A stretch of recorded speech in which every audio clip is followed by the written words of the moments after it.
I want to tell you about someone I worked with at the beginning of my career.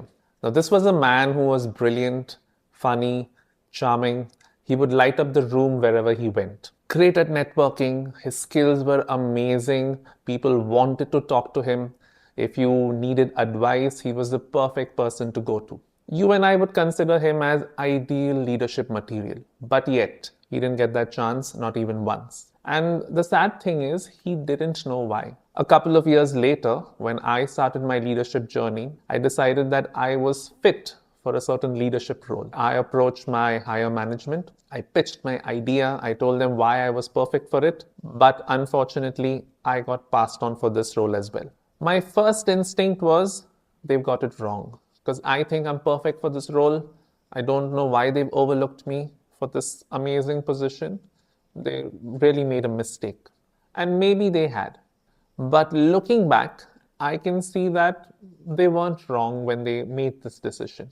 This episode is for those of us who think we're perfect for a leadership role, but we're constantly getting overlooked for it. And if you found yourself being overlooked for a leadership position time and time again, then you've got to hear this. Today, I'm going to show you 4 things that people watch before any decision gets made. And the truth is that a lot of us don't know that we are being watched and evaluated before a leadership role is offered to us. I call it the trust gap. And there is an important question at the center of this concept. Let's get into it.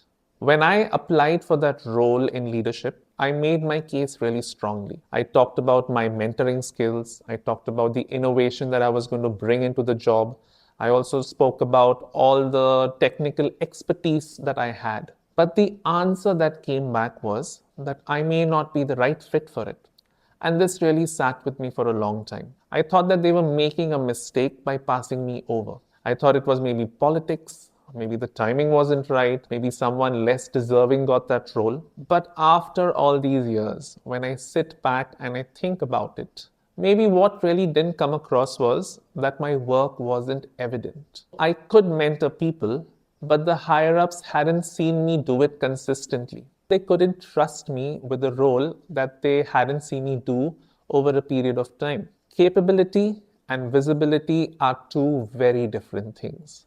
That's the first realization I want you to sit with. Let's go back to my colleague for a second. Even though he ticked every box on paper, what actually happened was when pressure was applied to him, he would unravel. Rather than taking personal ownership for his shortcomings, what he would do is throw colleagues under the bus, blame management for his mistakes, and sometimes he would even get personal with other colleagues. And when he was in a position to develop others, it wasn't about them. It was all about how they could serve his interests best. So while people liked him, they really did not trust him. And that's the second realization that I want to talk to you about. Likability and trust are not the same thing. The sad thing about this is no one told him about it.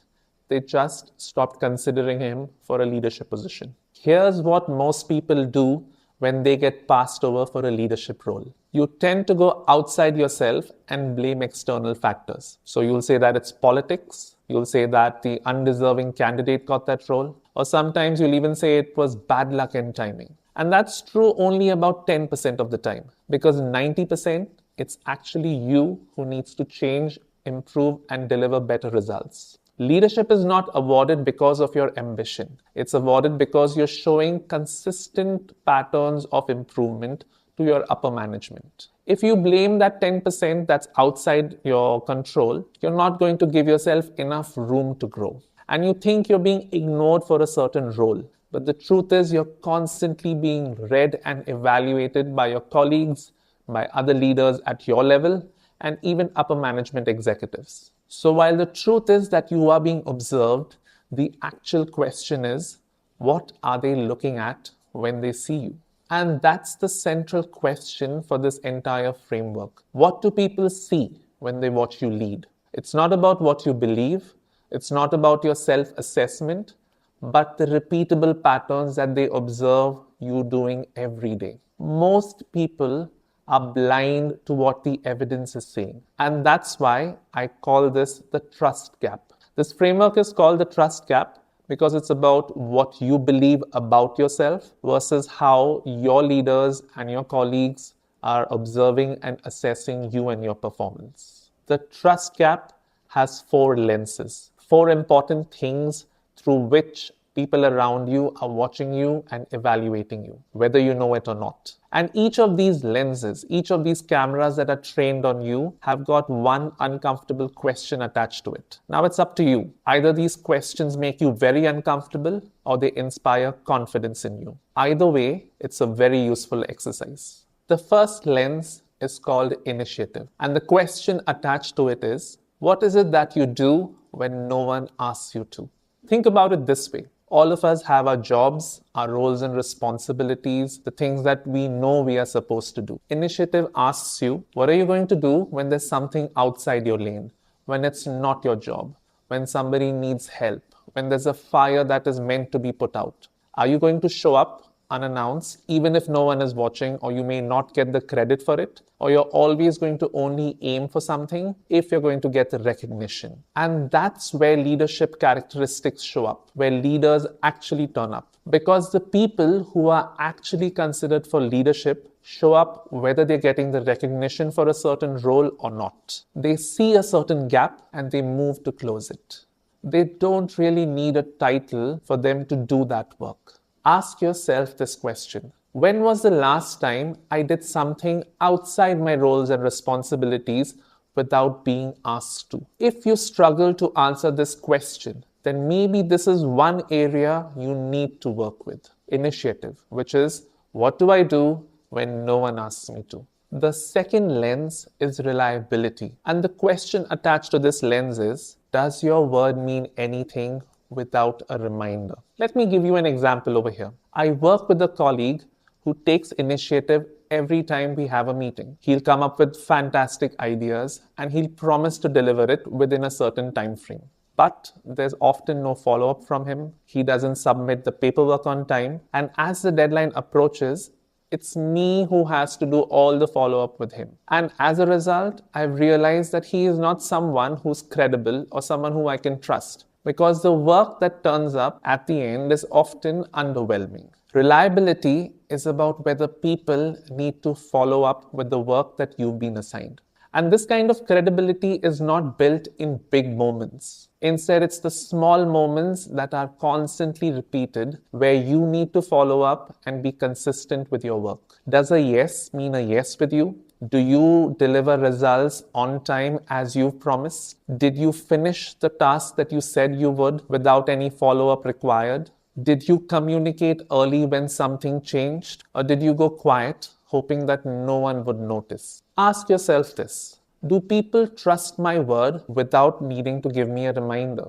And if the answer is no, then this is the area you need to work on next. The third lens is discomfort. The question attached to this lens is, what do you do when the right thing is also a hard thing to do? A leader that I work with often avoids tension and conflict by pacifying the people around her. So instead of having hard conversations, what she does is she looks to placate people or even her subordinates. Discomfort is not about having tough conversations, but actually having them. It's not about avoiding tension by lowering your standards so that you avoid conflict, but it's actually holding your stance and maintaining those boundaries even in tough situations. It's about whether you protect your reputation or protect the quality of your work by not lowering your standards.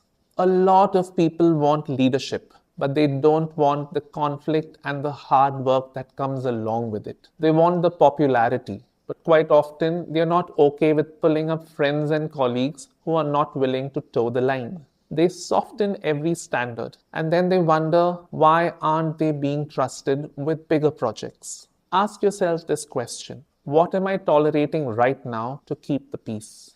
It could be a conversation, a rule, a standard. If you don't hold the line, people are watching and evaluating you. And if you find that you are not willing to go through discomfort, then this is an area you need to work on. And finally, the fourth lens, which I call pressure. The question here is, what does the room feel like when things go wrong and you're in the middle of it. Withstanding pressure is not about being calm on the inside. It's about how your reactions affect the others around you. When your ideas get rejected, when things don't go your way, when you receive criticism in front of your peers, how do you react to it? And that also affects the people around you and your subordinates. Does the room get steadier or heavier? Leadership multiplies pressure.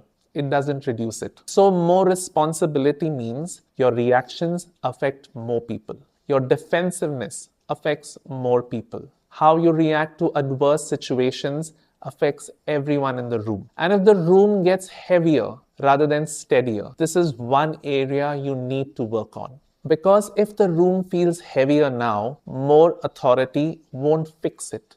Instead, it will give it more reach. Ask yourself this question. When I am under stress, how do people around me get affected? Because every time you're under pressure, people around you also feel the strain. This response is definitely being recorded. So here's your work this week. Something that you have to do with the trust gap. Write down all 4 questions. And under each question, write down what has been observed about you. Not what your intentions were, but every time, what did someone observe about your behavior under each of these 4 questions? Now pick the weakest lens and start to build evidence through action. So don't look at convincing others through a speech, by talking to them, by complaining to them. Instead, quietly let your actions do the talking. Let a leader see how you're dealing with pressure. Let a colleague see how you intend to follow up with difficult conversations. Maybe a leader has seen you struggle with delivering results on time. So rather than over-promising and under-delivering, promise exactly what you're going to do and then deliver the work without any reminder. So to close this audit, the trust gap is all about evidence. It's not about your words, but your actions being consistent over and over until people record it as your baseline behavior. Let's close with a reflective question. Why aren't you getting the roles that you deserve? Maybe it's politics, maybe it is nepotism, maybe it is luck. But if that's the answer you're going with, you're not giving yourself enough room to build on. Look at the 4 lenses: initiative, reliability, discomfort, pressure. What is it that you need to work on so that it becomes your baseline behavior and management and colleagues start to notice this about you? These 4 lenses and the questions attached to them will show you exactly where the trust gap is. Stop asking people to believe in your leadership and instead start building the evidence where believing you is no longer necessary. One last thing before you go. If any of those 4 questions landed with you in an unexpected but meaningful way, that's the trust gap showing itself to you. And that's no accident. Because knowing the gap is one thing, but knowing how to close it is very, very important. And that's exactly what a clarity call with me is for. No pitch, no pressure, no promises. Just a simple call to see where you are at and where it is that you want to be. And if that sounds like a conversation you're willing to have right now, the link is in the description. Book a call. Let's figure it out together. I'm Obin, and this is You're Not Listening. See you in the next episode.